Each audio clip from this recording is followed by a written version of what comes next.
현명한 지혜로 여러분의 하루가 채워지기를 기원하며 오늘의 이야기에 앞서 잠시 시간을 내주시길 바랍니다. 저희가 나누는 이 깊이 있는 지식이 여러분에게 의미 있게 다가간다면 구독과 좋아요를 통해 이 지혜를 더 널리 퍼뜨리는 선한 영향력에 동참해주세요. 여러분의 작은 행동 하나하나가 저희에게는 큰 힘이 됩니다. 오늘 우리는 역사 속으로 깊이 들어가 그 이름만으로도 수많은 오해와 논쟁을 불러일으키는 한 인물을 만나보려 합니다. 바로 니콜로 마키아벨리입니다. 마키아벨리. 이름을 들으면 무엇이 떠오르시나요? 아마 많은 분들이 마키아벨리즘이라는 단어를 떠올리실 겁니다. 목적을 위해서는 수단과 방법을 가리지 않는 냉혹한 현실주의, 권모술수와 교활한 책략의 대명사처럼 여겨지는 말이죠. 하지만 그의 유산을 단지 무자비함이라는 한 단어로 요약하는 것은 인간 행동과 리더십, 그리고 권력의 역학에 대한 그의 깊고 날카로운 통찰을 놓치는 것입니다. 1513년에 쓰인 그의 대표작 군주로는 단순히 통치자를 위한 지침서를 넘어섭니다. 이 책은 윤리와 실용주의, 이상과 현실 사이의 영원한 줄다리기를 탐구하는 시대를 초월한 고전입니다.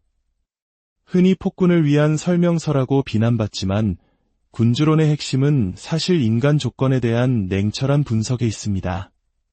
마키아벨리는 인생이 전적으로 고결하지도 그렇다고 완전히 냉소적이지도 않다는 것을 꿰뚫어 보았습니다.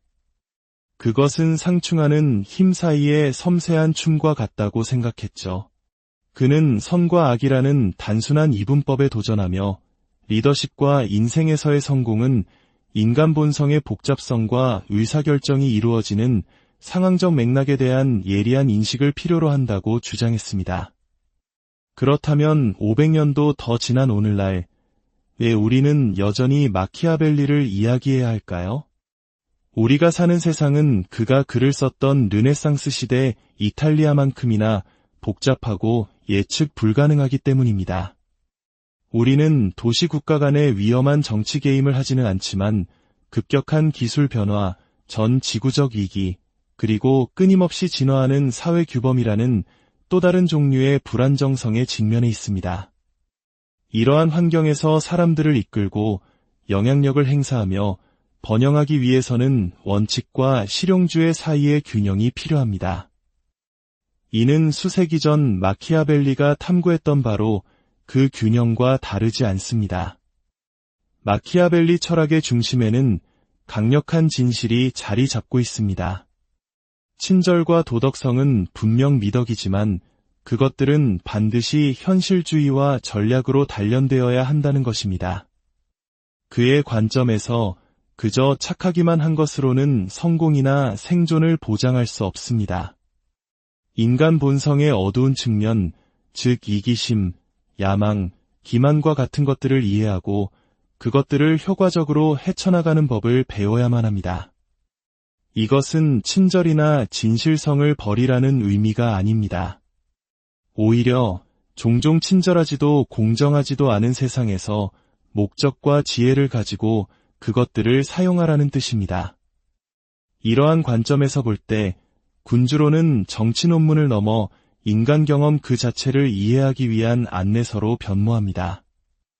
그 교훈은 권력의 복도에서만큼이나 오늘날의 회의실이나 사회적 관계 속에서도 동일하게 적용될 수 있습니다. 지금부터 우리는 마키아벨리의 군주론에서 5가지 핵심 교훈을 하나씩 풀어보려 합니다. 이 여정은 냉소주의나 기만수를 옹호하는 것이 아니라 복잡성을 끌어안으라는 요청입니다. 성공과 성취로 가는 길이 결코 직선이 아님을 인식하고 불편한 진실에 맞서며 이상적인 것과 현실적인 것 사이에서 균형을 찾아가는 지혜를 탐구하는 시간이 될 것입니다. 마키아벨리의 지혜를 온전히 이해하기 위해 우리는 먼저 그가 살았던 격동의 세계로 들어가 보아야 합니다. 르네상스 시대의 이탈리아는 오늘날의 통일 국가와는 거리가 멀었습니다. 마치 깨진 유리 조각처럼 수많은 도시 국가들로 분열되어 있었고 각 국가는 저마다의 군주, 야망, 그리고 갈등을 품고 있었습니다. 이는 우리 역사에서 후삼국 시대나 고려 말, 조선 초의 혼란기를 떠올리게 합니다. 강력한 중앙 권력 없이 여러 세력이 각축을 벌이며 배신과 동맹이 수시로 뒤바뀌던 바로 그런 시대였습니다. 마키아벨리의 고향인 피렌체는 르네상스의 보석과도 같은 도시였지만 동시에 정치적 불안의 온상이었습니다. 그의 생애 동안 메디치 가문은 피렌체의 정치 무대를 지배하며 문화적 성취의 절정과 권력에 대한 무자비한 추구를 동시에 보여주었습니다.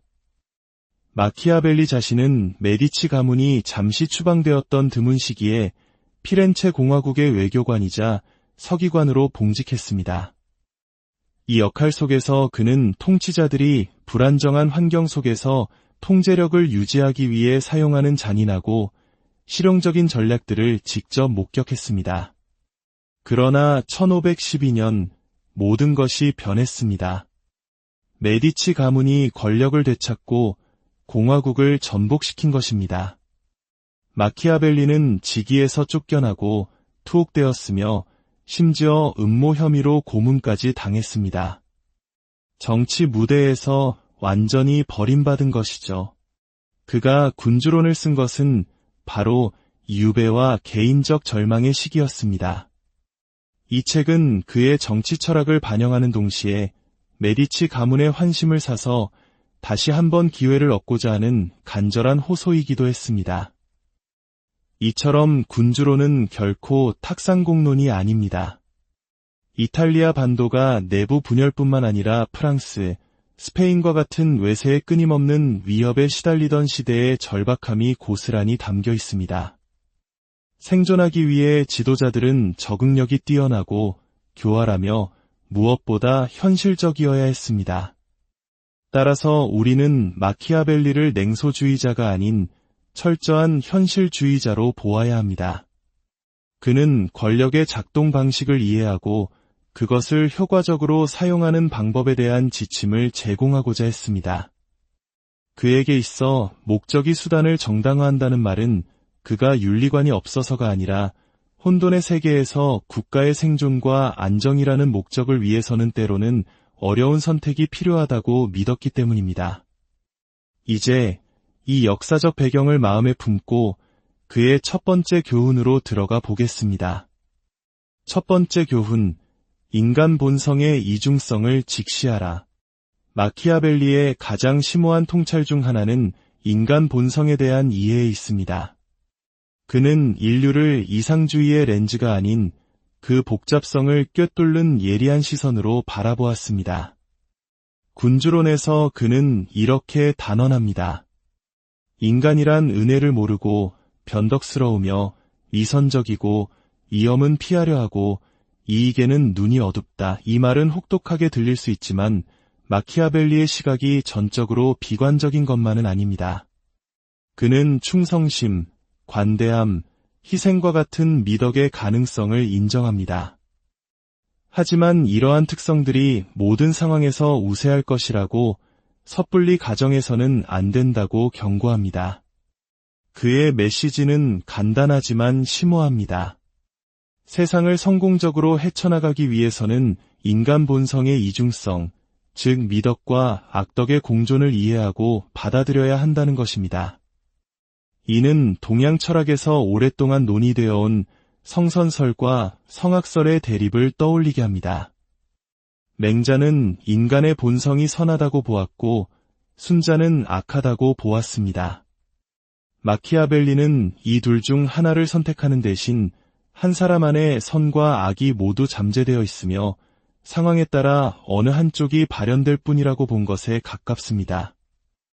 에밀리 브론테의 소설 폭풍의 언덕에 나오는 히스클리프라는 인물을 생각해 보십시오. 처음에 그는 열정적이고 상처받기 쉬운 깊은 사랑에 빠진 남자로 묘사됩니다. 하지만 상황과 배신이 그를 빚어감에 따라 그는 복수와 잔인함의 화신으로 변모합니다.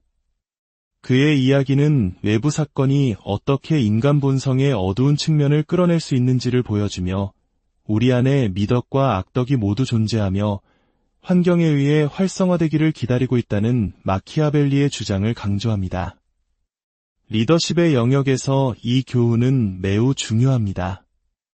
인간 본성을 이상적으로만 보는 리더는 배신이나 조종에 취약해질 수 있습니다. 반대로 모든 사람을 최악이라고 가정하는 리더는 동맹을 멀어지게 하고 불만을 키울 위험이 있습니다. 핵심은 균형을 잡는 것, 즉 냉소주의에 마비되지 않으면서 인간의 이중성을 인정하는 데 있습니다. 궁극적으로 인간 본성에 대한 마키아벨리의 관점은 불신을 조장하는 것이 아니라 더 깊은 이해로의 초대입니다. 우리 자신과 타인 안에 있는 이중성을 포용함으로써 우리는 지혜와 회복 탄력성을 가지고 삶의 복잡성을 헤쳐나갈 준비를 갖추게 됩니다. 두 번째 교훈, 보이는 것이 진실을 압도한다. 마키아벨리의 인간 심리에 대한 통찰은 개인의 행동을 넘어 사회의 집단적 판단에까지 확장됩니다. 그의 가장 오래 지속되는 교훈 중 하나는 다음과 같은 구절에 요약되어 있습니다. 인간은 일반적으로 손보다는 눈으로 더 많이 판단한다. 왜냐하면 모든 사람이 멀리서 볼 수는 있지만 소수만이 가까이서 직접 만져볼 수 있기 때문이다. 이 말은 평판, 관계, 그리고 기회를 형성하는 데 있어 인식이 갖는 부인할 수 없는 영향력을 강조합니다. 마키아벨리에게는 다른 사람들이 우리를 어떻게 인식하는가가 우리의 실제 행동보다 더 큰 힘을 가질 때가 많습니다. 이는 피상적으로 보일 수 있지만 인간 행동에 대한 실용적인 이해를 반영합니다. 사람들은 항상 진실이 아닌 자신이 보는 것에 반응하기 때문입니다. 특히 한국 사회처럼 타인의 시선과 체면, 그리고 관계의 역학이 중요한 문화권에서는 이 교훈이 더욱 날카롭게 와닿습니다.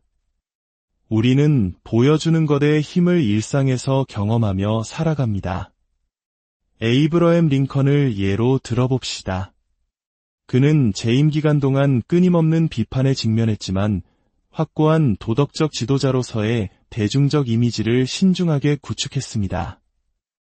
웅변과 신중한 행동을 통해 그는 남북전쟁이 격동 속에서도 진실성과 결단력이라는 평판을 유지했습니다. 인식을 관리하는 그의 능력은 분열된 국가를 단결시키고 그의 유산을 확보하는 데 결정적이었습니다. 현대 세계에서는 소셜미디어의 등장이 인식의 중요성을 증폭시켰습니다. 인플루언서와 공인들은 인식이 종종 현실을 능가한다는 것을 이해하며 온라인 페르소나를 꼼꼼하게 관리합니다. 잘 만들어진 이미지는 기회의 문을 열고 신뢰를 구축하며 영향력을 발휘할 수 있지만 단 한 번의 실수는 광범위한 비난으로 이어질 수 있습니다. 마키아벨리의 이 교훈은 기만이나 피상성을 옹호하는 것이 아니라 전략적인 자기인식을 촉구하는 것입니다. 성공하기 위해 우리는 우리가 스스로를 보는 방식과 다른 사람들이 우리를 인식하는 방식 사이의 간극을 인식하고 그것을 메우는 법을 배워야 합니다. 리더는 특히 이 균형을 마스터해야 합니다. 인식을 무시하는 리더는 의도가 고결하더라도 신뢰를 잃을 위험이 있습니다. 반대로 실체 없이 외양에만 의존하는 리더는 단기적인 이익을 얻을 수는 있지만 결국 행동이 이미지와 일치하지 않을 때 무너지게 됩니다. 세 번째 교훈, 시대의 흐름에 올라타라. 마키아벨리의 가르침은 생존과 성공의 결정적인 기술, 바로 적응하는 능력을 강조합니다. 그는 이렇게 말합니다. 자신의 행동 방식을 시대의 특성에 맞추는 자는 성공할 것이고 시대와 불화하는 자는 불행해질 것이다. 이 교훈은 세상과 인간사의 끊임없이 변화하는 본질에 대한 마키아벨리의 깊은 이해를 반영합니다. 성공은 환경을 평가하고 변화를 인식하며 그에 따라 전략을 조정할 수 있는 사람들의 것이라고 그는 주장합니다. 역사적으로 찰스 다윈은 이 원칙을 잘 보여줍니다. 그의 획기적인 진화론 자체가 적응의 힘을 찬양합니다. 살아남는 종은 가장 강하거나 가장 지적인 종이 아니라 변화에 가장 잘 반응하는 종이라는 것이죠. 다윈 자신의 여정 또한 이러한 적응력을 반영합니다. 그는 자신의 생각에 대한 상당한 저항에 직면했지만 자신의 방법과 메시지를 조정하여 당시의 사회적, 과학적 지형을 헤쳐나갔고 혁명적인 개념이 받아들여지도록 했습니다. 현대 비즈니스 세계에서 적응의 필요성은 그 어느 때보다 큽니다. 기술 발전, 경제 변화, 사회적 변화의 빠른 속도는 개인과 조직이 끊임없이 전략을 재평가하도록 요구합니다. 한때 필름 시장의 제왕이었던 코닥이나 비디오 대여 업계를 호령했던 블록버스터처럼 낡은 비즈니스 모델에 집착하며 변화에 적응하지 못한 기업들은 결국 역사의 뒤안길로 사라졌습니다. 반면 변화를 포용하는 기업들은 번창합니다. 마키아벨리의 이 지혜는 자신의 원칙을 버리라는 것이 아니라 실용주의적으로 삶에 접근하라는 것입니다. 효과적으로 적응하기 위해서는 먼저 자신의 상황의 현실을 인식해야 합니다. 이를 위해서는 겸손, 자기인식, 그리고 경직된 기대를 버릴 의지가 필요합니다. 우리를 둘러싼 세상에 기민하게 반응하고 시대와 함께 진화함으로써 우리는 복잡하고 역동적인 세상에서 생존할 뿐만 아니라 번영할 수 있습니다. 네 번째 교훈, 사랑보다 두려움을 선택하라. 마키아벨리의 가르침 중 가장 유명하고 자주 인용되는 것 중 하나는 군주가 사랑받는 것이 나은가, 아니면 두려움의 대상이 되는 것이 나은가에 대한 논의입니다. 군주론에서 그는 이렇게 단언합니다. 둘 다일 수 없다면 사랑받는 것보다 두려움의 대상이 되는 것이 훨씬 더 안전하다. 이 말은 리더십 심리학의 깊은 곳을 파고듭니다. 마키아벨리는 사랑이 완전히 무관하다고 말하지는 않지만 그의 맥락에서 존경과 종종 연관되는 두려움이 권력을 위한 훨씬 더 신뢰할 수 있는 기반이라고 강조합니다. 사랑이나 충성심이 흔들릴 때에도 두려움을 불러일으키는 군주는 통제력을 유지할 수 있다는 것입니다. 이때 두려움을 공포와 혼동해서는 안 됩니다. 여기서 말하는 두려움은 규율과 권위를 세우는 경외심에 가깝습니다.